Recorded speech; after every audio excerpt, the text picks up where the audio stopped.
Hey everyone, thanks for tuning in. Today, our guest is Tommy Valentine, Executive Director of Historic Athens. Tommy, thank you so much for taking the time to be with us today. I appreciate it. Let's start by telling us a little bit about yourself. Sure, thank you.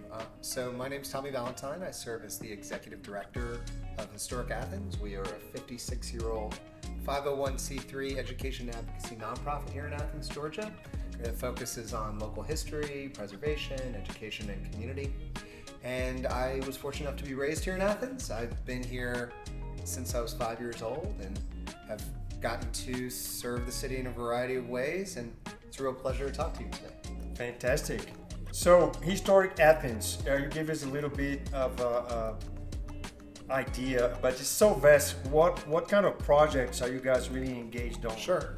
So 56 years ago, in downtown Athens, what is now the Federal Building, that big gray building, the square, yeah. It was set to come into town, and in the process, it was going to squash the oldest house in Athens. And so a grassroots group of people got together.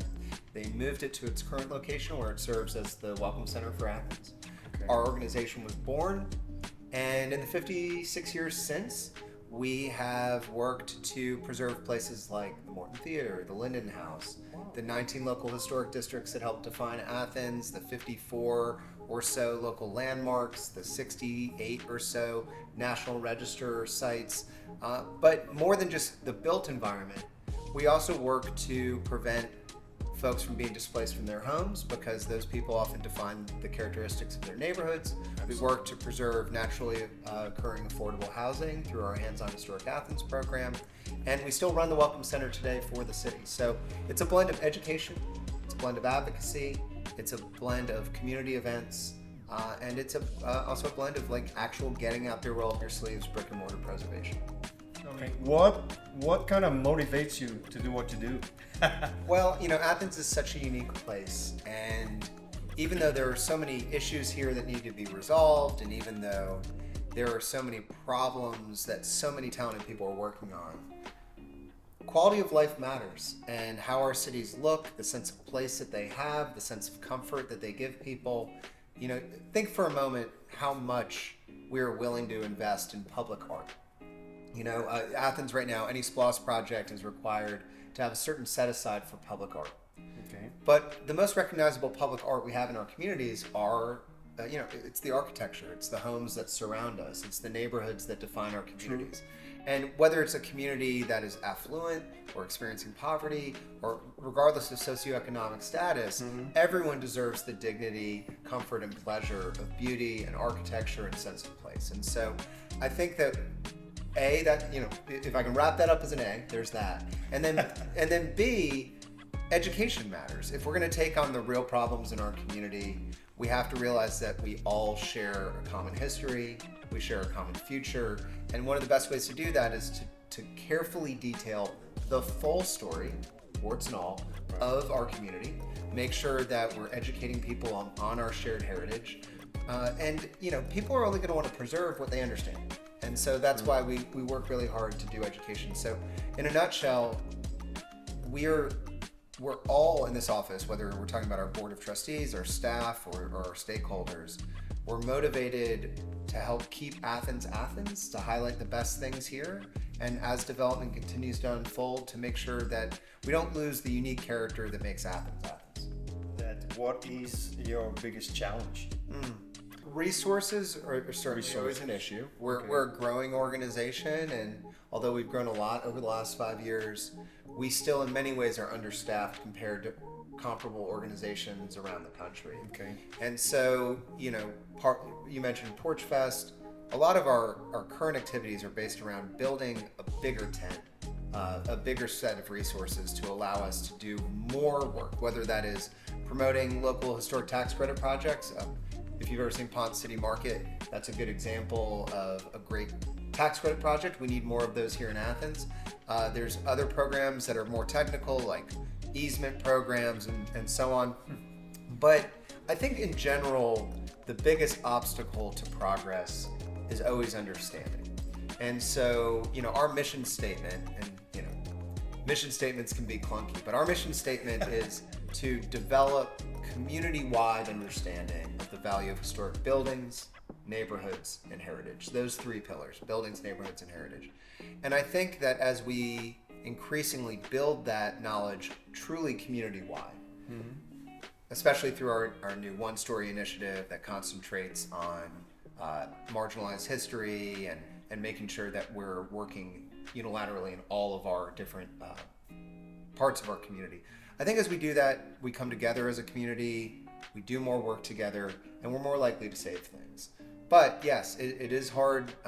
Sometimes I get a call at 9 a.m. because bulldozers came out by surprise at 6:30 in the morning. And so sometimes you can't outpace that kind of thing.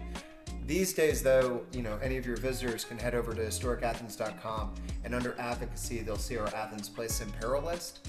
And that's one way we've kind of addressed this challenge. Every year, every December, we accept nominations from the community to help identify key historic sites that are endangered. They can go visit the list of all of the past sites that have been inducted into that list and see what progress is happening. They can ask if they want to get plugged into any of those efforts. And in a few weeks, we'll be premiering the next list, so the 2023 list.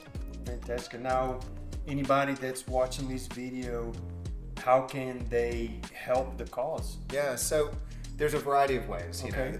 The old Southern church saying is time, talent, and treasure, and I think that we appreciate all of those things. Okay. We have volunteer committees that help guide our policy and our work. We have different committees for each of our initiatives, whether it's the Welcome Center, Hands-on Historic Athens, whether it is the Place in Peril initiative. All these things have different groups of people working behind the scenes. I'd be remiss to leave out that we need donors. We have about 1,700 people here in Athens that have donated in the past. We have about 300 annual subscribers in the form of dues-paying members and partners. Okay. We recently launched a new partners program aimed at the corporate and institutional community, and you can find out details of that on the website. And so, we try to make it easy for folks to spend their time with us if that's what they want. If they're talented, we also have a board of trustees. And so we're always looking for folks that want to come serve on our committees and work towards being one of our trustees with the organization. And it's very likely in the coming year, we're going to be posting new job positions. And so you can also come work with us. So there's a variety of ways to get plugged in. So just to make sure we got this right, it's historicathens.com? Yes, you can find us at historicathens.com or across social media.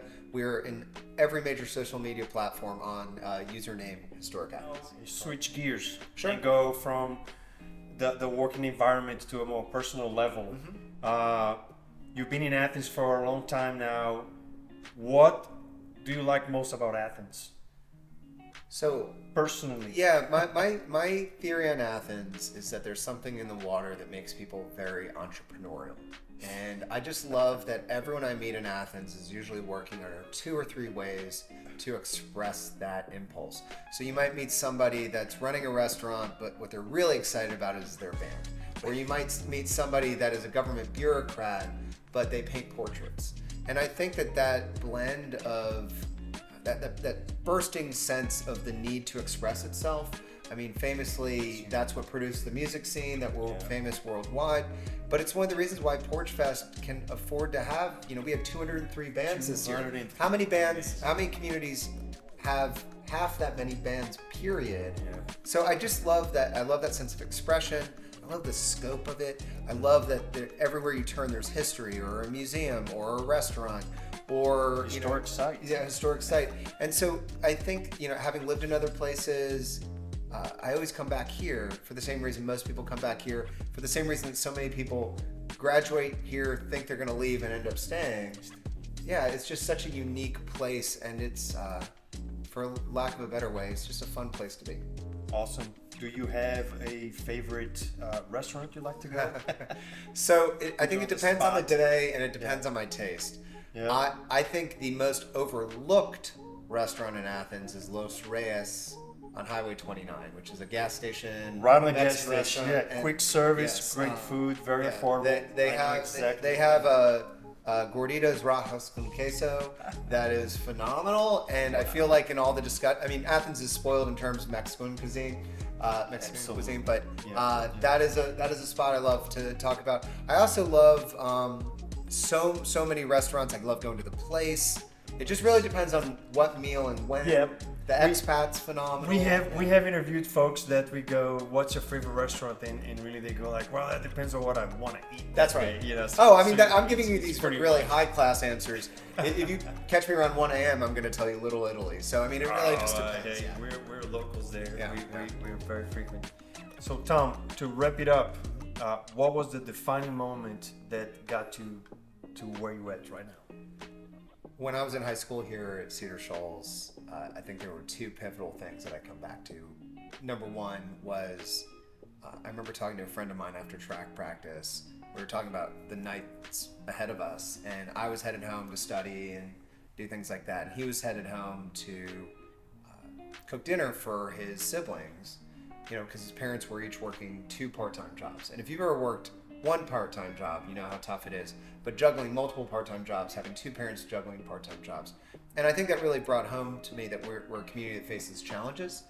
We're often the poorest college town in the United States, but we have the lowest unemployment in the state of Georgia. So we have people here that are working, can't get by. 2 offices. Right, and I think that's what tilted me towards public service, where I think, like many people in Athens, we feel there's room to improve Athens. We love it, but it's not yet what it can be and what it should be. And so I think that's a lot of it. And then, as you and I have discussed before, my avenue into the public sector was through hip hop. I was a hip hop artist for 10 years. I was a battle rapper for 5 years. I was a recording artist after that.